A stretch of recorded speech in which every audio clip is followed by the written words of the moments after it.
Welcome to Home of Leaders. Former President Donald Trump, the Republican presidential election in Washington, Colombia, and Nikki Haley, have been summarized by many critics with the word unhappy. Sorry for interrupting. Before we continue, if you're new to our channel, please subscribe and turn on the notification bell for more updates. Thank you.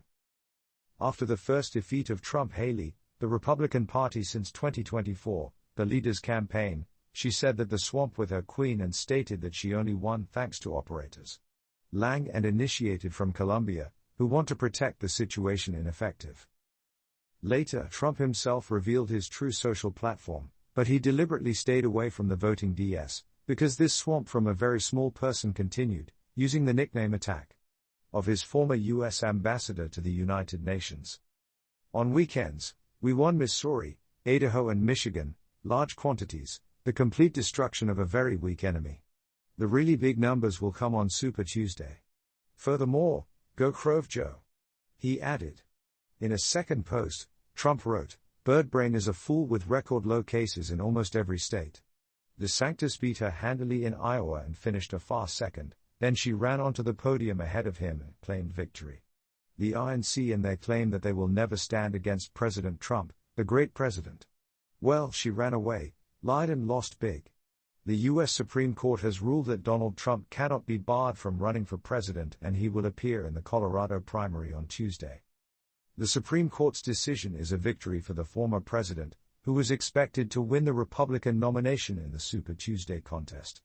In an opinion issued Monday, the court reversed Colorado's earlier decision because it is the responsibility of the states to enforce Section 3 against federal officials and candidates.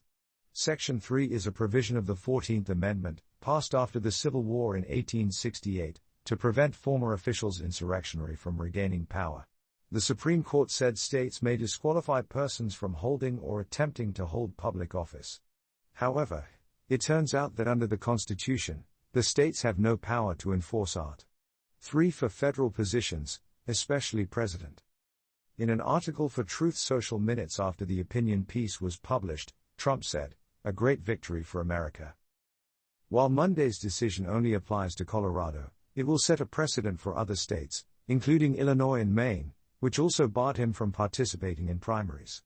Last year, the Colorado Supreme Court declared Trump inadmissible for allegedly encouraging the Capitol riot on January 6, 2021, and his efforts to overturn the 2020 election results. Trump appealed reported that decision on January 3 and the court heard arguments last month. Colorado Republicans asked the Supreme Court to rule before Tuesday's primary election. Monday's decision was largely expected after Republican and Democratic justices raised concerns about states' authority to decide the presidential election during a 2-hour hearing on last month. During the hearing, Chief Justice John Roberts, a Republican, said that if Colorado's decision was upheld, other states would begin their own proceedings to disqualify both Democratic and Republican candidates. Only a few states will decide the outcome of the presidential election. This is a quite scary consequence, he added. Trump did not attend the meeting but told reporters he listened to the hearing and said it was a very beautiful process, and that he thought his team's arguments were very, very strong. Anti-Trump forces tried to remove him in more than 24 other states, mostly unsuccessfully, because of the attack on the Capitol.